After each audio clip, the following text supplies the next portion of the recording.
Olá, boa noite. Começando mais uma edição do Jornal da Difusora. Vamos aos destaques de hoje. Após fechamento de bares por descumprimento de medidas sanitárias da Covid-19, o Ministério Público promete aumentar fiscalizações. Corpo de Bombeiros interdita parque de diversões em São Luís depois da queda de 3 pessoas de roda gigante. Maranhense é presa transportando quase 20 quilos de maconha em Maceió e ainda toma posse na Assembleia Legislativa nova mesa diretora da casa. O Jornal da Difusora já está no ar.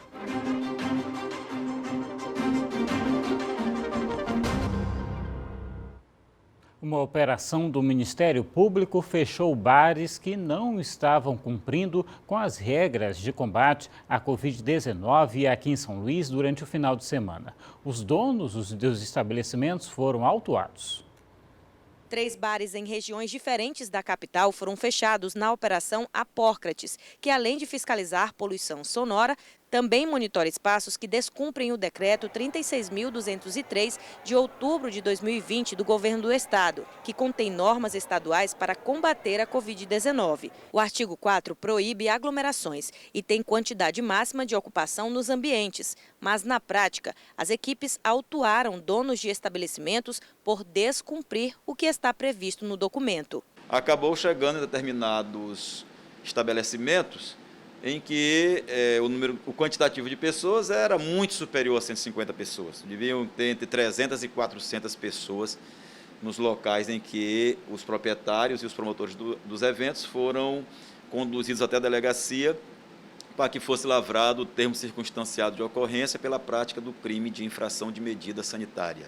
A operação é realizada com a atuação do Ministério Público, Polícia Civil, Militar e Corpo de Bombeiros de forma permanente. Quem descumprir as normas em vigência responde a processo criminal, além de ter a licença cassada. Primeiro, dialogamos, estamos conversando com os produtores de eventos. Quando nós sabemos que vai acontecer algum evento que possa, pela própria estrutura, superar as 150 pessoas, a gente entra em contato, pede para que não seja realizado. E, enfim, se o diálogo não surtir efeito, aí nós vamos partir para a parte repressiva. E aí é prisão e processo criminal, algo que não é do nosso interesse. Então, queremos resolver primeiramente pelo diálogo. Vamos então atualizar os dados da Covid-19 aqui no Maranhão. Números divulgados agora há pouco pela Secretaria de Estado da Saúde já começam a aparecer aqui para a gente no telão.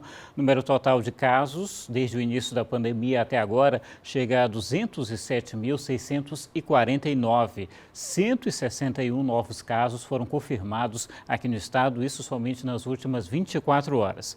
Temos, no momento, 7.240 pessoas que estão em tratamento contra a doença ou em casa ou então em hospitais. O número de recuperados passando de 195.700 e o número de mortes, infelizmente, chegando a 4.708, 11 mortes confirmadas pela doença aqui no estado somente nas últimas 24 horas. A Secretaria de Estado de Saúde também divulgou os dados sobre a ocupação, a taxa de ocupação de leitos de UTI aqui no Maranhão. Nós temos aqui na capital, por exemplo, essa taxa chegando a 83,78%. Em Imperatriz, 81,25%. Nas demais regiões do estado, 45,27%. Esse número aqui é sempre menor, mas vem crescendo também nos últimos dias. Ainda falando de leitos, foi entregue hoje aqui em São Luís 50 novos leitos clínicos no Hospital Aquiles Lisboa, que fica localizado na área Itaquibacanga. A unidade irá reforçar a assistência a casos do novo coronavírus aqui no estado. E a Secretaria de Estado da Saúde acompanha a investigação de 20 amostras de pacientes que tiveram alguma suspeita de Covid-19 no Maranhão e que podem indicar a presença de uma variante do coronavírus. As amostras estão sendo analisadas no Instituto Evandro Chagas, seguindo os critérios estabelecidos pelo Ministério da Saúde. Os casos analisados são de pacientes que viajaram para áreas de fronteiras, evoluindo a óbito ou apresentando o quadro sintomático da Covid-19, bem como suspeitos de reinfecção. Você acompanha agora o nosso Giro de Notícias.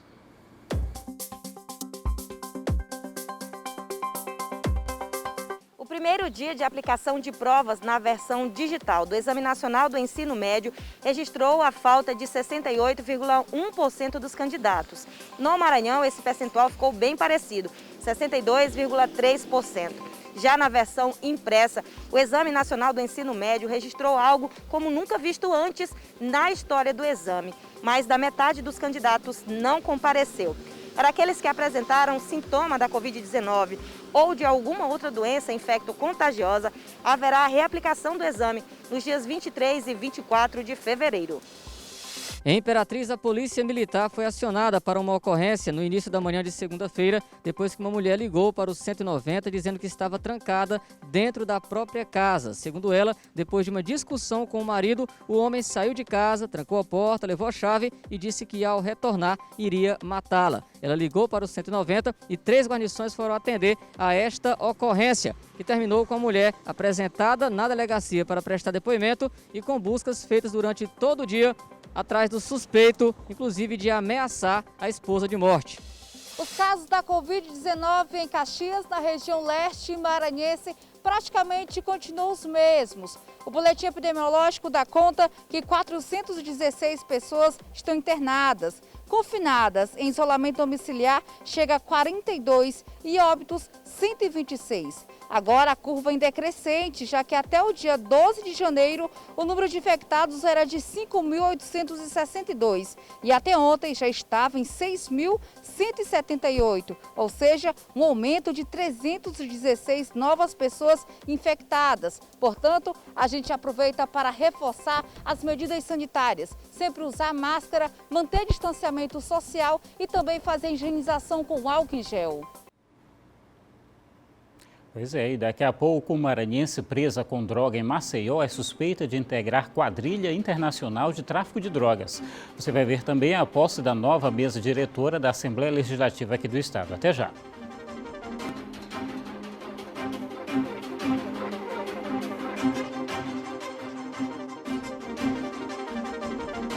Estamos de volta e tomou posse hoje a nova mesa diretora da Assembleia Legislativa do Estado. Uma parte à distância e a outra presencial.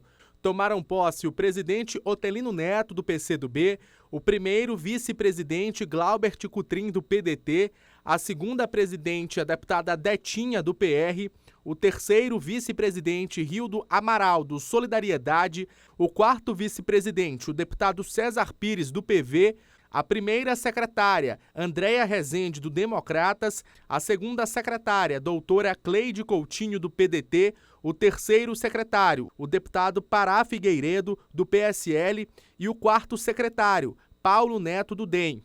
Para o biênio 2021-2022, os parlamentares terão 2 grandes desafios. O primeiro, o aumento gradativo no número de casos confirmados da Covid-19 neste primeiro semestre e depois votar projetos que possam traçar um caminho para o futuro pós-pandemia. Nós percebemos em todo o Brasil uma elevação do número de casos de Covid e principalmente já começamos a perceber uma pressão na rede pública e privada de saúde, por isso já foi inclusive... já aumentaram a quantidade de leitos, foram abertos novos leitos, então é preciso que nós estejamos todos atentos, não só priorizando a apreciação de projetos de lei que sejam afetos a esse tema, como que todos nós façamos nossa parte no que diz respeito a evitar aglomerações. A casa está totalmente unida para levar sempre a melhoria para o nosso estado, melhoria para a população, e eu tenho certeza que nesse momento difícil que a gente vive com a pandemia, a gente se une ainda mais. O governador Flávio Dino participou de forma remota. No discurso, ele ressaltou o papel de protagonismo da casa em pautas que contribuam com o desenvolvimento do estado e também para a democracia. Quero, o presidente Otelino, por intermédio dessa saudação, transmitir meus votos de êxito nesta nova etapa da caminhada do parlamento do nosso estado, sempre com a convicção de que independência e harmonia serão as marcas dessa nova quadra, como tem sido desde que tive a alegria e a honra de ser empossado como chefe do Poder Executivo estadual. Também pela internet, o senador Everton, do PDT, cumprimentou a nova mesa diretora e pediu aos parlamentares uma força apartidária para combater os efeitos do coronavírus no Maranhão. O Poder Legislativo Estadual tem sido muito responsável porque essa mesa hoje mostra o tamanho e não só da esperança, mas também do reconhecimento dessa parceria firme e, claro, independente entre todos os poderes e todas as instituições. O prefeito de São Luís, Eduardo Braide, estava entre as autoridades no plenário. Ele, que já ocupou uma cadeira na Assembleia, também falou do esforço em conjunto neste momento de crise. Então eu vim desejar sucesso à nova mesa diretora, ainda mais no momento em que nós vivemos ainda, que é de pandemia, e a gente sabe que muitas ações importantes terão que passar pelo parlamento para que virem realidade na vida das pessoas. E 2 policiais militares são suspeitos pela morte do auxiliar de perito da Polícia Civil, Salomão Matos dos Santos. Ele foi assassinado na última sexta-feira a tiros aqui em São Luís. Andressa Miranda tem mais informações. Oi, Hugo, boa noite. Boa noite a você que acompanha o Jornal da Difusora. As informações que nós temos é que já no finalzinho da tarde, 2 policiais militares se apresentaram aqui na Superintendência Estadual de Homicídios e Proteção às Pessoas para serem ouvidos. Quem está ouvindo esses 2 policiais, um oficial da Polícia Militar, tenente, e o outro, um soldado, é o delegado Jeffrey Furtado. Ele conduz as investigações da morte do auxiliar de perito, Salomão Matos dos Santos. Salomão, ele foi perseguido por um veículo e depois assassinado ali na UPA, e depois disso já desencadeou aí essa investigação e agora mais um passo, que é ouvir essas 2 pessoas, e as investigações continuam. Somente amanhã que a Polícia, a Secretaria de Segurança, na verdade, vai prestar esclarecimentos, vai falar tudo o que aconteceu e por que esses 2 policiais foram trazidos para serem ouvidos com relação se há algum envolvimento com a morte do Salomão. Então amanhã, por volta de 10 horas da manhã, no máximo, aí, a Secretaria de Segurança vai prestar esses esclarecimentos, explicar por que esses policiais foram trazidos para a SHPP para prestar esclarecimentos, para serem ouvidos no caso relacionado à morte do Salomão. Hugo, é com você. Obrigado, Andressa. E uma maranhense foi presa em Maceió dentro de um ônibus quando transportava quase 20 quilos de maconha. A polícia suspeita que a droga pertencia a uma quadrilha especializada em tráfico internacional. A droga foi apreendida na BR-104, zona da Mata de Alagoas, pela Delegacia de Narcóticos. O entorpecente era transportado em um ônibus interestadual. 19 tabletes de maconha e uma pedra de crack estavam armazenados nesta bagagem, que pertencia a uma maranhense de 18 anos. Ela foi presa. Esse ônibus passa no estado do Maranhão e ela embarcou em Santo Inês, a cidade onde ela é natural. Ela é natural de Santo Inês, ela embarcou lá com a droga. O setor de inteligência da Polícia Civil de Alagoas identificou que a droga estava no ônibus proveniente do estado do Pará e que tinha como destino Maceió. Pó de café foi usado para encobrir o cheiro da maconha. A mulher, que não teve o nome divulgado, contou à polícia que seria recompensada ao deixar a droga na capital alagoana. Ela confirma que o destino era Maceió, né? Como a gente desconfiava, e que iria receber, inclusive, fez contato, né, com o recebedor, mas não forneceu o nome, disse que não conhece, mas que o que estava acertado é que ela receberia aqui o pagamento. A maranhense foi levada ao presídio feminino Santa Luzia, em Maceió. A Delegacia de Narcóticos investiga se a atuação de uma quadrilha interestadual de traficantes está por trás do transporte da droga. Tem uma quadrilha que faz esse transporte regular de entorpecentes, né, dessa região para cá, e nós estamos trabalhando na identificação, vamos dizer assim, né, da origem e das pessoas envolvidas nesses crimes. Pois é, já a Polícia Rodoviária Federal em Caxias apreendeu uma carga de queijo que estava sendo transportada de forma irregular na carroceria de uma caminhonete. Foram mais de 800 quilos de queijo apreendidos pela Polícia Rodoviária Federal de Caxias em uma abordagem de rotina na BR-316. O produto estava na carroceria de uma picape sem nenhum tipo de refrigeração.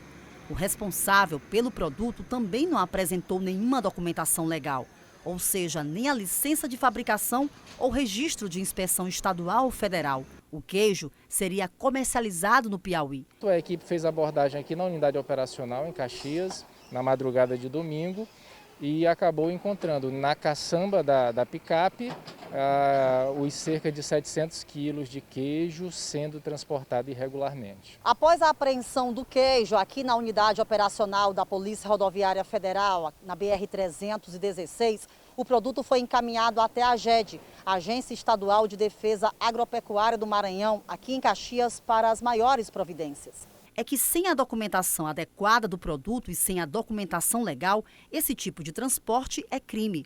A comercialização no Maranhão e em outros estados também fica proibida. Nós lavramos o auto de infração, junto ao proprietário. Nós preenchemos o termo de inutilização, destruição do produto e procedemos com a destruição do mesmo. Daqui a pouco, Corpo de Bombeiros interdita parque na capital após acidente com 3 pessoas. Até já.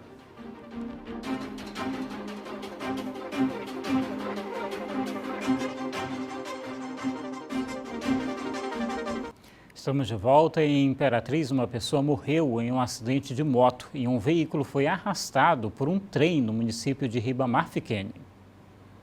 O Wallace Chaves da Silva tinha 35 anos de idade. Ele morreu vítima deste acidente envolvendo a moto que ele conduzia e um veículo de passeio.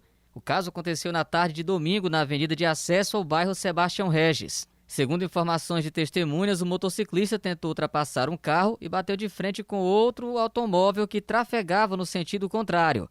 A vítima morreu no local. Em Ribamar Fiquene, a aproximadamente 50 quilômetros de Imperatriz, o condutor de um veículo de passeio tentou fazer a travessia da linha férrea quando teve o carro arrastado por um trem. O acidente resultou em danos materiais. E vai ser investigado o acidente em que 3 pessoas ficaram feridas após caírem de uma roda gigante em um parque de diversões aqui em São Luís. O local não tinha autorização para funcionar. O acidente aconteceu neste parque de diversões instalado no bairro da Vila Embratel. A ocorrência foi na noite do último sábado. Horas depois, uma equipe do Corpo de Bombeiros foi até o local e constatou que o parque estava funcionando na clandestinidade. A equipe do Corpo de Bombeiros, que esteve no local, verificou com o proprietário os documentos necessários e eles não possuíam o certificado de aprovação do Corpo de Bombeiros, que é indispensável para que esse parque estivesse em funcionamento. Essa não é a primeira vez que um acidente nessas circunstâncias é registrado na capital. Em setembro de 2015, a comerciária Luzivânia Brito e a filha dela foram arremessadas de um brinquedo em um parque de diversões. E o que deveria ter sido um momento de lazer acabou se tornando uma tragédia. Luzivânia teve um dos pulmões perfurados na queda e faleceu uma semana depois do acidente. Sem as autorizações necessárias que atestam principalmente a segurança, tanto a roda gigante como os demais brinquedos desse parque agora estão impedidos de funcionar. Os responsáveis por toda essa estrutura também foram multados pelo Corpo de Bombeiros. Já não poderia funcionar antes porque ele não possuía os documentos e agora que o Corpo de Bombeiros interditou, ele continua sem poder funcionar. Sempre bom tomar cuidado, para evitar que um momento de diversão acabe se tornando uma tragédia para toda a família. A fiscalização também é mais do que importante. As reportagens dessa edição você sabe que pode rever no portal MA10. Vá também nas redes sociais da TV Difusora e interaja com a gente. O Jornal da Difusora de hoje fica por aqui com imagens ao vivo da movimentação na Avenida Jerônimo de Albuquerque, aqui na capital, em frente à Assembleia Legislativa do Estado. Obrigado pela audiência, pela companhia, boa noite e até amanhã.